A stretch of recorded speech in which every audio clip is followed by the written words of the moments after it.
Welcome in, Loons fans, to another edition of the Matchday Preview. Jonathan Harrison here, joined by Manny Lagos. Manny, it's been, less than 12 hours since that game at Allianz Field ended last night at the time of recording.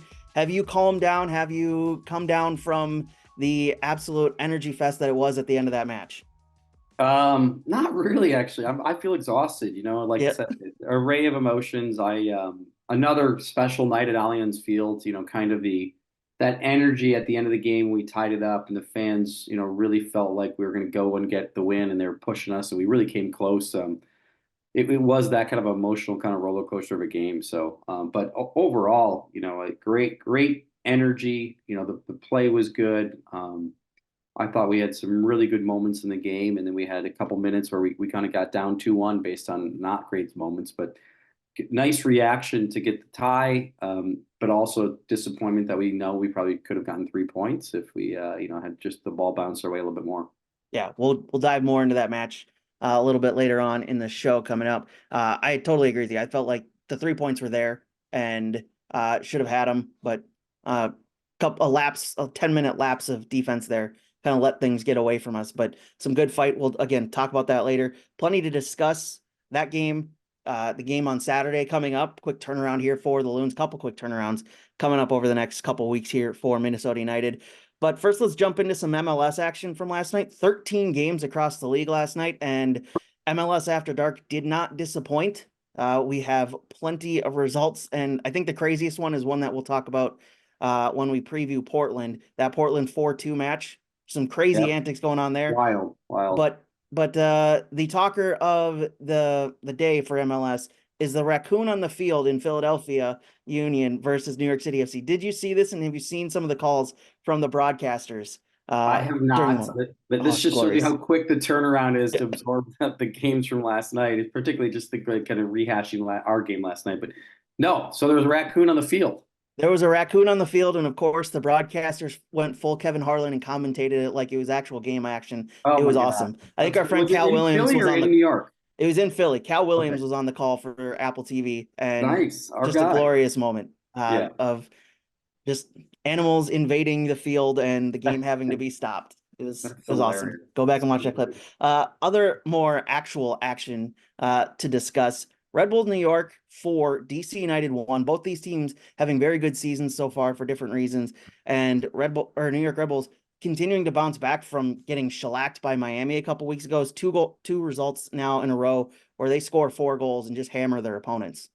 Yeah, I think that's pretty much most of the season, except for that Miami game where, Yeah. in all honesty, for 45 minutes, they played outstanding. It was just really kind of, the second half kind of implosion that they had in terms of getting up so many goals against probably, arguably one of the best attacks in the history of MLS soccer. So certainly in the East, the Red Bulls are starting to kind of assert that in terms of just, balance, attack, and defending, they are really getting after a lot of teams and kind of pushing their way up the West to kind of be in the world of the Columbuses of the league, so of the East. So very impressed, and it was against a DC team that I think was kind of doing the same thing, along with this attack through Benteke in the air, which no other team kind of has that way of going about it.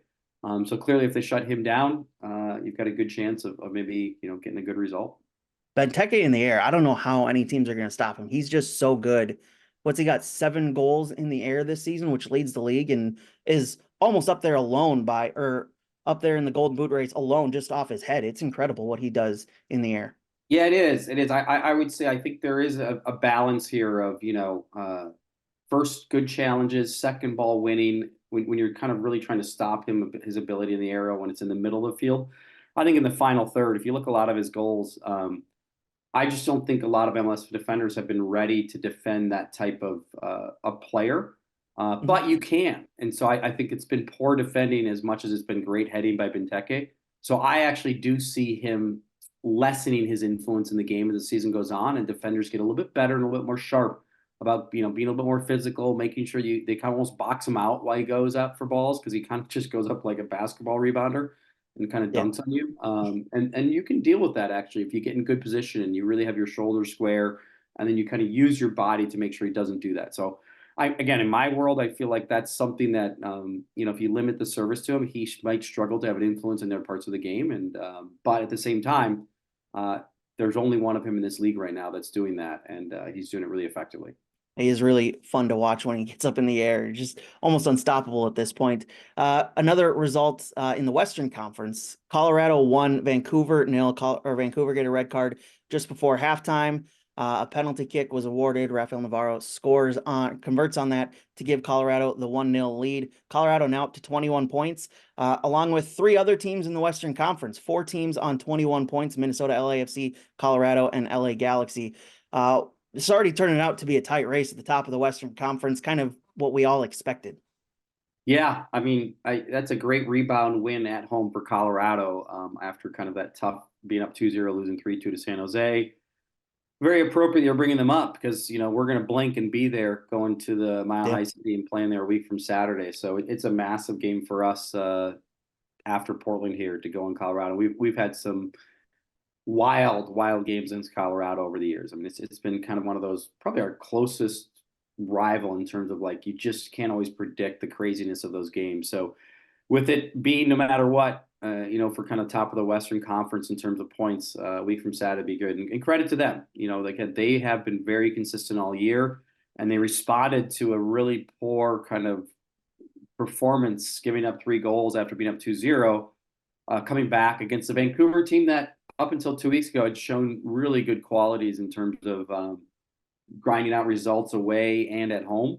I've lost 2 in a row now. So really nice result for Colorado. It sets up a really exciting game for us when we go there in a couple weeks.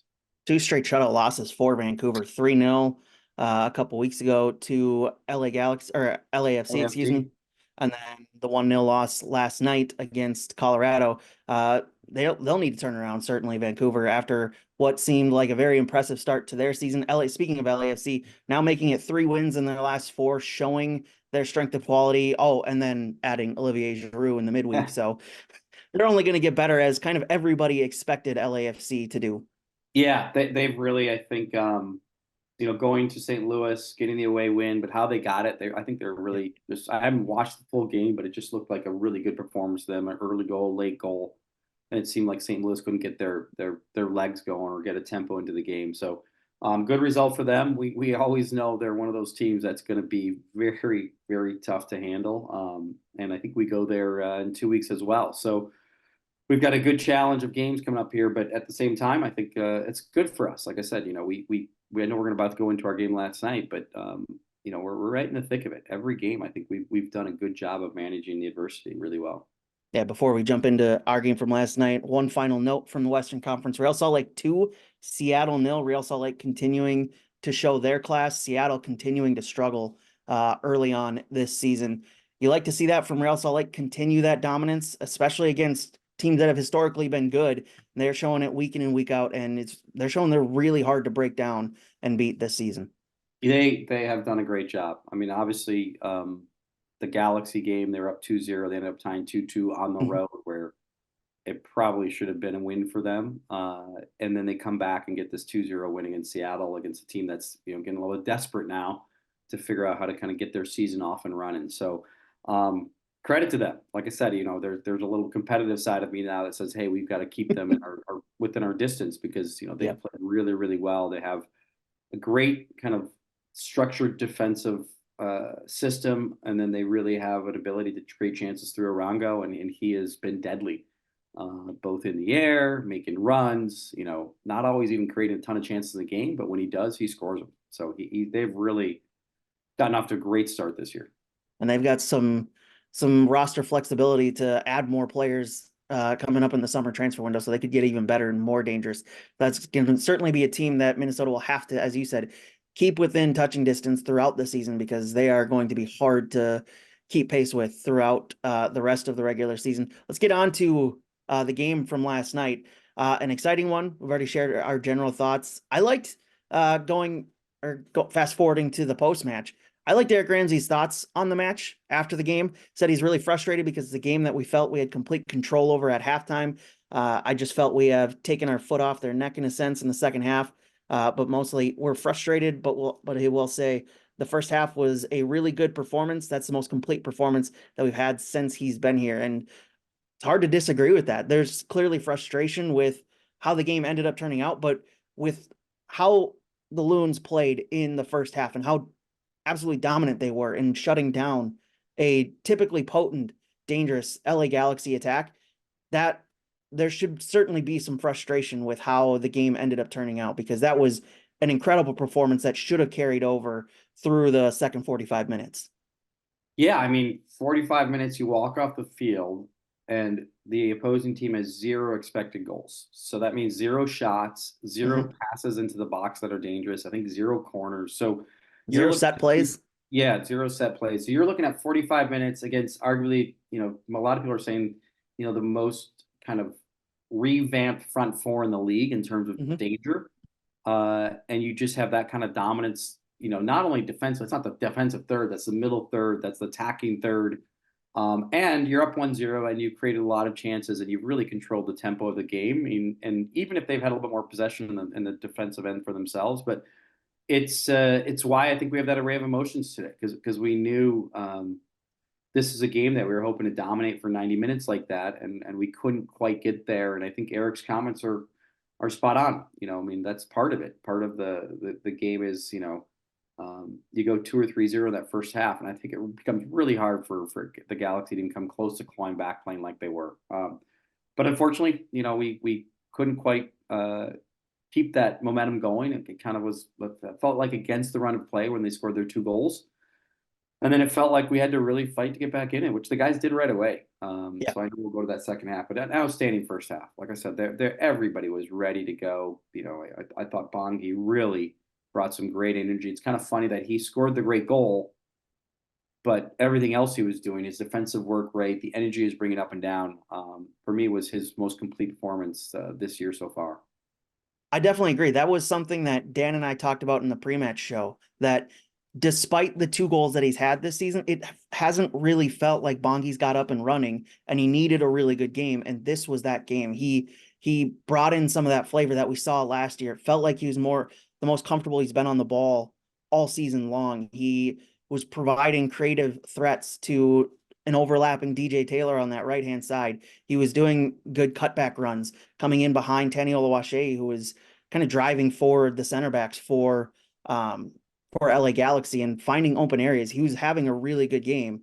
And I thought that's exactly what they wanted to see. I asked Eric Ramsey ahead of the match what the plan was for that young attack, because when we saw the lineups, we saw Song Bingjong on the left, Bongi on the right, and then Tani Oluwaseyi up top. And you can figure, okay, youth, speed going up against a pair of center backs that's 35 and 37, clearly a tactical plan there. And a lot of what Ramsey was pointing to is he wants it for defensive focus as well, because for those guys to be able to run and kind of hassle the LA Galaxy defense when they're trying to play it out of the back, that was a huge key in how they played in that first half, was those guys being able to run around and cause problems for the LA Galaxy defense and goalkeeper as they were trying to clear out the ball and move the ball upfield. Yeah, you're right. I mean, the pressing was outstanding. The energy, I thought Tani did a really good job in terms of, just wanting to show his kind of energy to get forward, get at guys, really make it hard. He got caught a little bit with the yellow card because he was trying to even show for the whole 45 minutes that he just wanted to run through that half for the group. So that was outstanding. I thought it was flavored with some really good brilliance by Robin Lode. That was one of the better passing performances I've seen from him in the middle third, or of anybody in the league. And I mean, maybe not the final third, but some of his outlet passing in the middle third in that first 45 was just outstanding. I mean, he was breaking lines. He was finding Bongi and Tani and Sangbin in areas that were just really fun to watch. I mean, I thought he really had a great passing 45 minutes in that first half. Absolutely. There was certainly, as you said, there was passes from him that kind of just set free Sung Min Jung to just run at that back line on the left-hand side. And it created those opportunities for the rest of the attackers to find spaces. And yeah, Robin Lode was fantastic. Another guy who doesn't get a lot of credit for how he plays week in and week out, DJ Taylor. I thought he had a fantastic game last night defensively, but more impressively offensively. His crosses that he put in last night were as impressive as I've seen him since he's been with this club. He was really on it last night and had a really excellent game. Yeah, I remember the cross to Robin where, I The think it was, one touch from yeah, 45 yards away. yeah, oh, that was the one to Fragapani. That was Oh beautiful. yeah, Yeah, yeah, yeah. that was a switch from Robin to DJ, cross to Fragapani. That was a great effort. I think, Fraga probably would love that one back. Maybe making sure he gets his body over the ball. But I was even thinking of the one late in the game to go get us the win where he got the ball Yeah. to Robin, and Robin, I think 8 times out of 10, puts that on goal and just put a little bit wide. But yeah, I mean, again, that kind of energy is really important in the system we had last night. I mean, again, we were mostly in kind of a you know a 3-4-3, and Mhm. then probably we kind of, when we were in a 5-4-1 a little bit is when they kind of got their 2 goals, and then we kind of adjusted again a little bit and kind of got forward and got DJ and Joseph, and my mind even goes to some really great shots by Joseph in that second half. So I think in the system, it's really nice to see these guys getting forward and affecting chances. So, but a wild one. Like I said, at the end of the day, I think that's the emotion of every game is so different, and I think our fans, even leaving without the win, I think they just appreciated that it's hard to win soccer games when you're playing so well and you don't get the goals. And I think they realized that we had to really fight to get the point last night, which is unfortunate when we were outshot them 23-7. And we were very dominant. So to me, it's very encouraging, playing one of the better teams in the West and playing that well. Certainly discouraging not to have the 3 points, but incredibly encouraging in terms of the rest of the season and getting excited about the challenge and adversity of the Western Conference. Yeah, well, yeah, absolutely.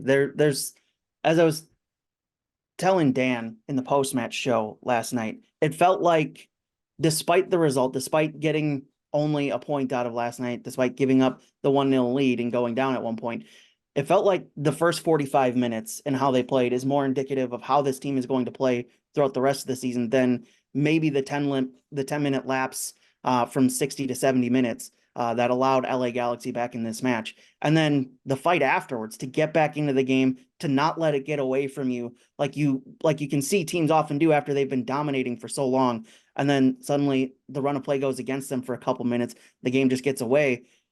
The fight to get back into it and not let it just get away and say, no, this isn't your game. This is ours, and still claim a point. That's more indicative of what this team is and what they're going to play like for the rest of the season, rather than just that 10-minute lapse. Yeah, yeah, I completely agree. I think we have to remind ourselves, like I said, this front four has been the toast of the league. And I know Yeah. Miguel Berry was in there, but when Jolovic came in, we did get a little taste of how good and how dangerous they can be. And Pansel, I think, went off with a little bit of an injury.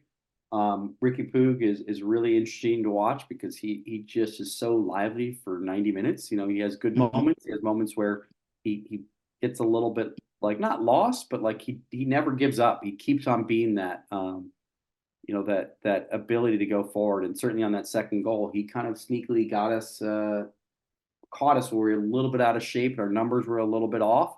And the next thing you know, they're going forward and he makes a great pass through for a goal. So I thought for 90 minutes we handled them pretty well, but not for 96 minutes.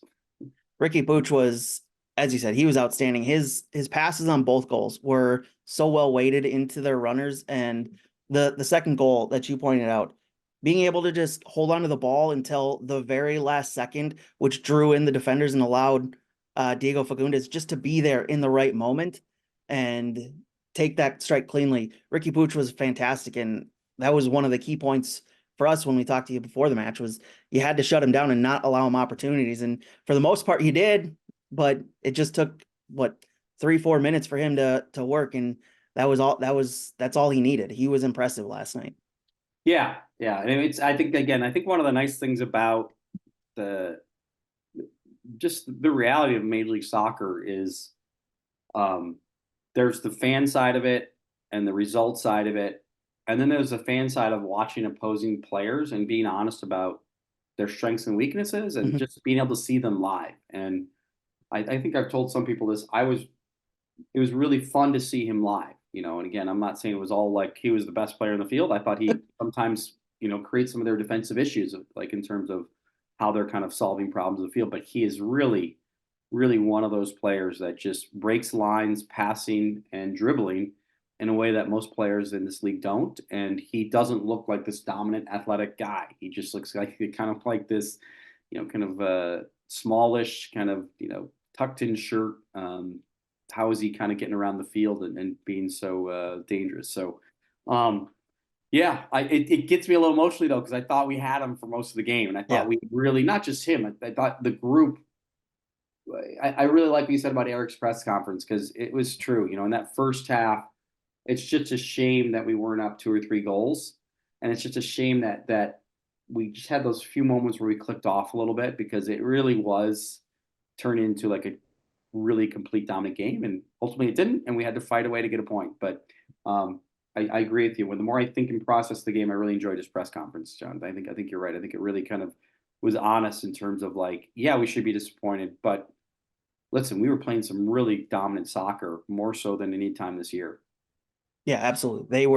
It was really impressive. And like as the first 45 minutes kept going on and LA Galaxy continued to struggle to get the ball it felt like even into the Minnesota box, it just like you just felt more impressed and more confident that this was something that they were building upon, that they've been building towards, not just something that just came out of the blue and it was just a random one-off performance.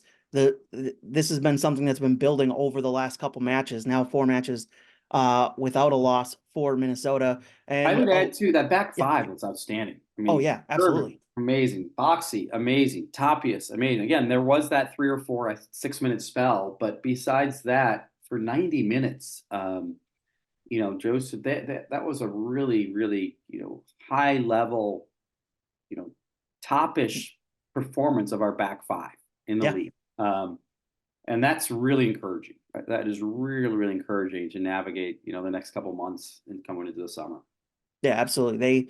They didn't have the numbers in midfield like they normally have. You're obviously missing Hassani Dotson's presence in that midfield, but the way the back line kind of stood up to the challenge and took it on and faced it head on and really handled that challenge was one of the most impressive performances I've seen from this club since it's joined Major League Soccer. That was a really fun performance to watch. I know defensive soccer isn't always the highlight for everybody, but that was exceptional to watch. Josef Rosales, another strong game at left wing back. But his delivery on the crosses or on the corners, excuse me, has been exceptional of late. I think it's 4 games in a row now they've scored off a corner kick, and Kervin Arriaga 2 in a row now.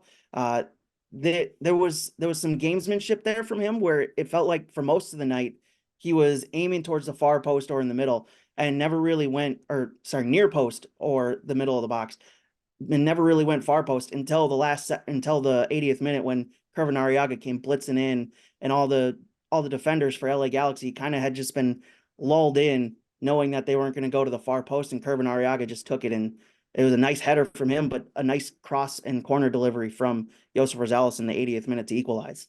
I think it's a great observation, John. Those things don't just happen. That there's been some really hard work and really good work by the staff and the players on set piece preparation, on service preparation, on making good runs.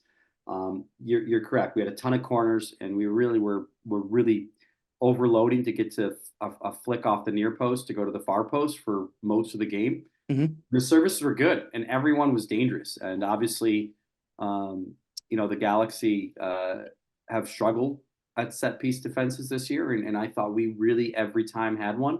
We're super excited to Yeah. kind of create a dangerous chance, and like I said, part of that is the preparation of different ways of going about your set pieces, and certainly after going to that near post for so long, and then having a lot of guys go there, and then really having McCarthy get out of position, and Irvin was great. It was like so we've been doing great with those this year, and we've got some guys that are really hungry to get on the end of it. So it's really fun to see, and it really was a big goal at a big moment, and it really once again accentuated Kervin's kind of play. He's been playing so well defensively, and now he's getting really excited to kind of influence the game offensively off the set pieces. So it was a great moment to kind of tie it up, and it was very, very well deserved, obviously.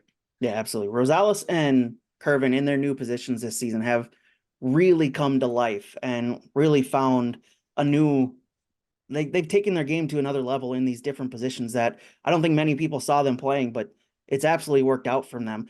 Before we get on to some breaking news that just came in from the league, your final thoughts on this 2-2 draw for Minnesota? I think you could have left disappointed, but I don't know how in the end you really do, because it was just so many encouraging things, both individually, Bongi, probably had his best game of the year. Robin Lod's passing, our defensive just maturity of that group, not allowing a lot of chances for 96 minutes was outstanding. And so I'm excited about Saturday. I'm excited about the fact that, we learned a lot in our home game, and we learned that, we can come back when it's a night where we should win and we're down.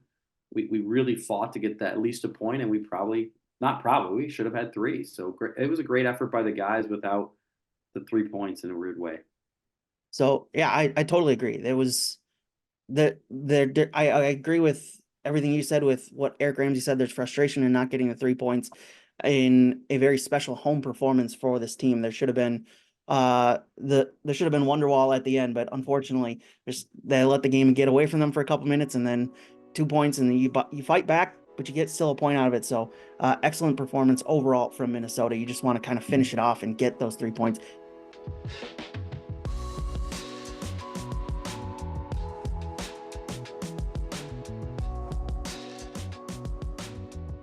As the official healthcare provider of Minnesota United, Allina Health is responsible for keeping our Loons ready for game day with industry-leading sports medicine and orthopedic care. But our award-winning care does not stop there. Because true well-being requires good physical and mental health, the mental health team at Allina is also there for you with a variety of programs and services featuring more than 300 mental health professionals. Allina Mental Health Services helps ensure you stay at the top of your game. Talk to your healthcare provider or call the Mental Health and Addiction Connection line, 866-603-0016, for any mental health service, question, or concern 24 hours a day, 7 days a week.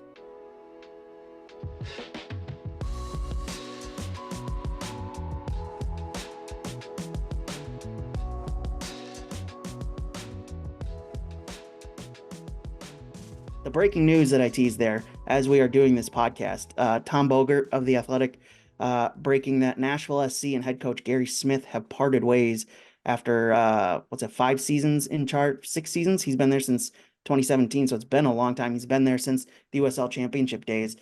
Successful seasons to start off in Nashville, some regression this year. A bit of a surprising move from Nashville for me anyways. What was the result last night? A 2-0 win over Toronto. Okay.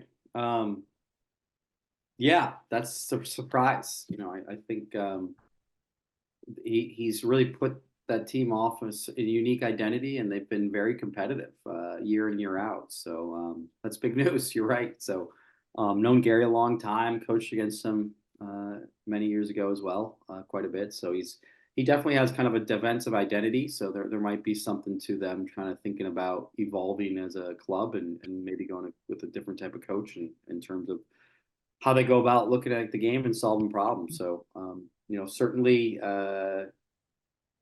is this the first fire of the year, Jonathan? It is. This is the Okay. latest There we've you gone go. in an MLS season, I believe, to get to the first head Wow. coach firing.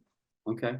Good. That's good. As someone pointed out, I think there was 8 changes last year, so it's kind of expected that there'd be a little bit of a regression because of so many new faces Sure. and places that you don't expect there to be an early firing like there was past couple seasons. But yeah, I think what's this, 13, 14 weeks in, and this is the first one. And it felt like there's been a couple seats that have been heating up, and I know Nashville was one of them, but I didn't expect them to make this move now. Yeah. No, it's I don't have much more to say except for you got the breaking news and surprised and first one of the year. Yeah, hopefully the last for head coaches. Let's move on to the game at hand this weekend. Portland Timbers coming to town. First time this season. It's been a while since Minnesota United have played them. They are coming off an exciting 4-2 win against San Jose, a comeback win that has a lot of controversy around it, and we'll get to that. Why don't we get to that here? We know we talked about that before we started recording. Bruno Wilson gets a red card for a handball in the box, well, technically in the goal, essentially. That was called a handball, went to VAR. It looked like he had cleared it fine, as Portland were just banging on the door to get in the goal in the second half. And the ball just goes off, or the shot just goes off of Bruno Wilson, bounces out. They go to VAR, check it. and they give him the red card. Though, Manny, you and I looking back at this, and I think everybody else outside of maybe Portland Timbers fans looking at this think that that was not a red card. Yeah, it was hard. Again, I only have my phone or my computer screen to kind of do the video, but I didn't even Right. see look at that look like it hit the hand. I mean, um, first off, it was like insane that it didn't go in, and the guy actually made the block, whether it was with his hand or with his leg, just because there was a Yeah. wide open goal and he blocked it. But that's just one of those moments where I think San Jose really felt like they had that game in control. I still think they probably felt like they had the game in control if they went down 2-1 with Yeah. 11 men. I think it becomes a different scenario when you get the PK red card and now you're having to fight through the rest of the game. And it went the way it went, 4-1 Portland. So, I mean, sorry, 4-2 Portland. So from 2-0. It's exciting game this weekend. I think the reality is now Portland will have a little bit of confidence. I think they were looking for a win. It'd been a long time before they had a win. And I think they got Jonathan Rodriguez off the mark, which, can be dangerous. And now I think did have 3 goals or He had 2 goals last night, 80th minute to equalize, and then the 10th minute of second half stoppage time to give them their 4th of the night. didn't he have the PK as well? Am I missing that? He should have. Felipe Moore, I believe, scored the Okay. PK. Got it. I'm remembering correctly. Yeah, no, you might be right. Yeah, so I mean, I think it's going to be a different mentality from Portland coming in based on getting the result last night, and they've got some offensive players similar to the Galaxy that you have to be aware of, and then certainly they've got one of the iconic defensive midfielders in the history of the game in Diego Chara. So Yeah. we talk about seeing players live. He's somebody that is really fun to always watch live and watch how he operates and kind of manipulates the game in terms of trying to slow the pace down and the tempo of the other team, in terms of just his own ability to create shenanigans for the good of their team to try to win the game that day. So it is really going to be an interesting game because we mentally need to kind of forget about maybe dropping points last night, but really think about let's go about the same kind of attitude in terms of that, great defensive work rate, moving the ball in good spots, creating chances, good energy. So I think it's a great bounce back test for us against a team that, on paper has looks really good offensively, but it hasn't quite landed in terms of points in the league.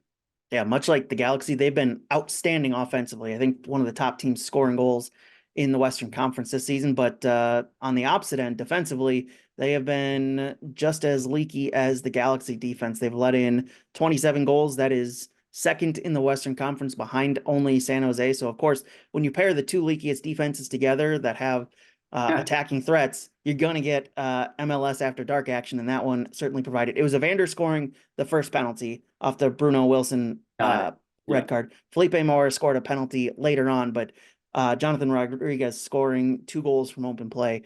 Excellent from him to get him off the mark. But as you said, they've got attacking threats, and they changed up their formation a little bit last night. Typically, Phil Neville's gone with a 4-2-3-1. They went 3-4-3 last night with Asprilla and Mascara as the wingbacks, Chara and Evander as the central midfielders. Evander, we'll talk about him in a second. He's outstanding. Diego Chara is, as you said, one of the traits in the league to watch. Physical, knows how to kind of put in a foul and get away with it sometimes, but also I think the league leader in the history of this league in fouls committed. So the Loons midfield will have to deal with him and find a way to not let him get involved and start taking over games, because he's been doing this for a very long time and knows exactly how to really control games that way. But Evander, this kid is so dang good. He's been so fun to watch since they brought him in a couple of years ago. He's outstanding and showed his talent last night and showed his class last night against San Jose. Yeah, he can crush a ball from anywhere on the field. So he's got that value of whether it's a service in the box or a shot that really could go in from big distances. He really creates time and space with his ability to kind of crush the ball and manipulate it around the field. So he's somebody that we have to watch and be aware of. Like I said, he's interesting though. Again, I think that's an interesting system if he keeps that, where if we get him and Chara moving around the field, they might not be as influential defensively if we can handle offensively. So because he does struggle sometimes to move a lot in certain times to get Mhm. that transition game where they ask him to do a little more defensive work. He sometimes struggles with that. So it's a fun one. Like you said, that duo live will be really fun to watch, fun to see how we handle it. And I'm confident though. Like I said, I'm confident our guys will get excited about dealing with them.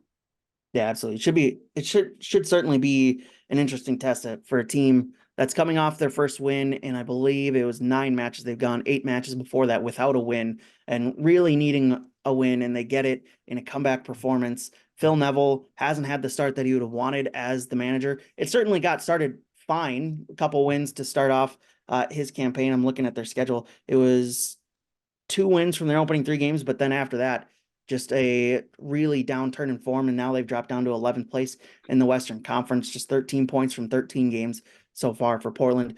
What's been the struggle? I guess obviously defense is the biggest key for them. That's been the struggle. But what's been the issue for them this season that you've been able to see on tape? No, I do think it's just finding that balance of getting numbers forward, and if you don't create or score the goal, like how are you kind of being exposed, and how wide open is the game? And I think for large periods, the game has come very wide open. So I think last night was a good example of they started out really well offensively for the first little bit, and then San Jose just kind of snuck into the game and started creating chances, and those chances led to goals. And the first goal was off a set piece corner.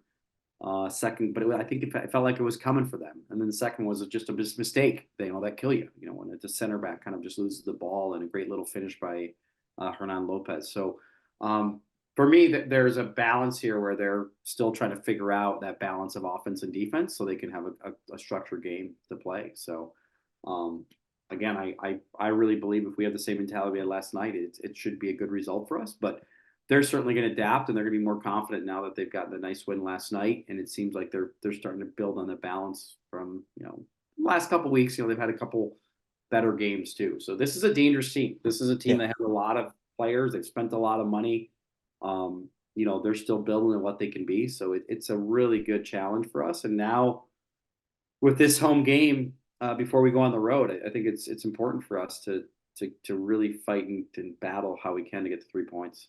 If only Jonathan Rodriguez had not gotten on the score sheet, I'd Yeah. feel a little bit more comfortable about this upcoming match. But because he finally got on the score sheet after coming over in a big money move, makes me a little bit nervous about this Portland attack. But overall, it's hard not to be confident going into any match with the defensive performance we saw from the Loons last night. Yeah, I just think one of the other thing, Jonathan, just there's a reality of 3 days rest for both teams. That's so tough. Obviously, they have to travel, but we have to recover. Our guys are right now up at the facility, regenerating, really trying to get their body going for a little bit over 48 hours, be ready to play. And that's always a tough thing for both teams. And that also means there probably is going to be some changes. I mean, both teams have to think about, do we want to put fresh legs on the field? Do we want to try to change systems up to kind of deal with that? It is when you're playing 3 games in a week, and especially now with only 3 days rest, there is a lot more management to how you're going to navigate this third game in 7 days. Yeah, that's what Portland's on. It'll be third game, Yeah. 7 days. Minnesota turning around. They've got, 5 games in 16 or 17 days starting from last night. It's going to be a really tough run of games here coming up for Minnesota against some tough competition. It should be interesting to see how Eric Ramsey handles those transitions and the quick turnarounds. We saw it last night with basically a full hockey line switch there, with the attack all getting switched off at the same time for Minnesota. LA Galaxy seemed to have taken advantage a little bit as Minnesota was trying to get into, as the new attack was trying to get into form. But yeah, we saw that last night with that quick switch, and basically you rarely see all three attackers come off at once. And that's what we saw last night. And I think we all expected that to happen at some point with the quick turnarounds of games for Minnesota here. Yeah, like I said, it's big to navigate tactically, and the physical workload of us playing last night and now Saturday against Portland. So like I said, I think there will be some really, really interesting, challenging kind of decision making by the staff to figure out do they want to put fresh legs in the field, or do they want to save the fresh legs, come off the bench on Saturday, and vice versa for Portland? So there's going to be definitely a game within a game based on 3 days rest for both teams. So before we wrap up this podcast, let's get some predictions again. We're gonna make this a weekly segment. Some predictions from the games coming up this weekend. Plenty of top end action. Let's start with the Hudson River Derby. This is a nickname I can get behind for a rivalry. The Hudson River Derby. This one's taking place at Citi Field. Yankees at home, I believe, this weekend. So that excludes Yankee Field from being played in. And by the way, I can't wait for that New York City FC Stadium to open. That thing looks like it's going to be amazing, right in the middle of New York. The fact that they're getting one built in the middle of New York in any circumstance is awesome. Yeah, both teams have really had a great month of soccer. I know the Red Bulls had the blip against Miami, but this is going to be 2 teams in form right now playing against each other. So I'm gonna unfortunately go with a 1-1 tie. All right. I still think this game needs and deserves a beautiful soccer stadium and not a baseball field to be played on it. So I agree. Can't picture it being as the beautiful game, but it is 2 teams that really inform for sure. 23 points from 13 games for the New York Red Bulls, sitting in third place. 20 points from 13 games for New York City FC. Both teams coming off wins last night on the road, as we said earlier. 4-1 win for New York Red Bulls against DC United, and then 2-1 against Philadelphia Union and their hometown Raccoon for New York City FC. I think, is that 4 losses in a row for Philly? Oh, it might be. I don't know for sure, but I think it might be. So I think so. I think that might be 4 losses in a row at home. It's been a difficult stretch for them. I know they've really struggled. It's 4 losses in their last 5 games. They had the draw against DC United, but it's been 4 losses in the last 5 games. They've scored multiple goals in 3 of those 5 games, but it's still just been some leaky defense from them that has led to 4. It's now 6 matches without a win for Philadelphia. I don't think anybody expected that with what we saw against them just month or 2 months ago at this point. Felt like that Philadelphia Union team was starting to come into its own form. They had 3 wins in a row and then just went on this downturn of form. Been a tough start for them. I think for this Hudson River Derby, I'm going same with you as a draw, but I feel like there's goals involved in this one. Both of these teams just can't stop scoring. I think I'm going 3-3. I'm going lots of goals in this one. Nice. There you go. Going plenty of goals. The other like that. The highlight reels will certainly like that. The editors over at MLSsoccer.com will certainly like cutting those clips together. Let's go with I think this is the 3rd straight Texas Derby Dallas will play in over the last couple weeks. Houston, FC Dallas, both these teams looking for bounce backs after disappointing results over the past couple days. What are you thinking here? The game is in. It's in Houston. In Houston, I'll take Houston 2-1. 2-1 Houston. Yeah. All right. I think I'm going.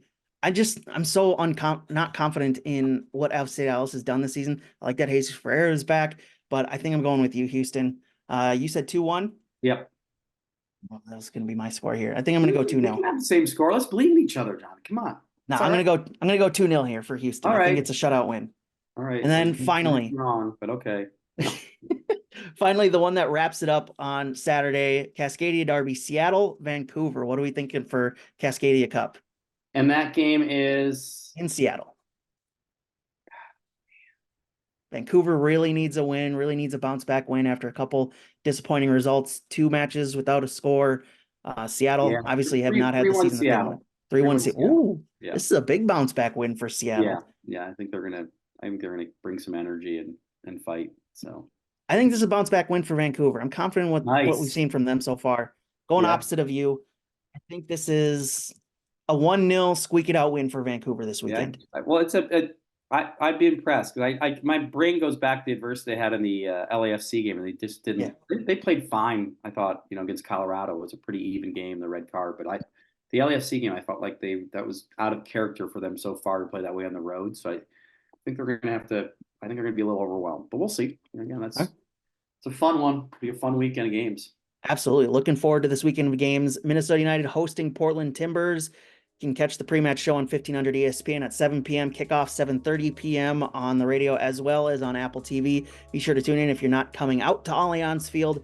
to watch the game, then do tune in on MLS Season Pass for that one. Manny, looking forward to it for sure, and we'll talk to you next week. Yeah, we'll see you, bud. Cheers. Absolutely. Cheers, Loons fans. We'll talk to you next week. Thanks to the producing staff, Grace Dearson, Kyle Hayward, and Evan Entler for putting this on every week. Loons fans, we'll talk to you next week.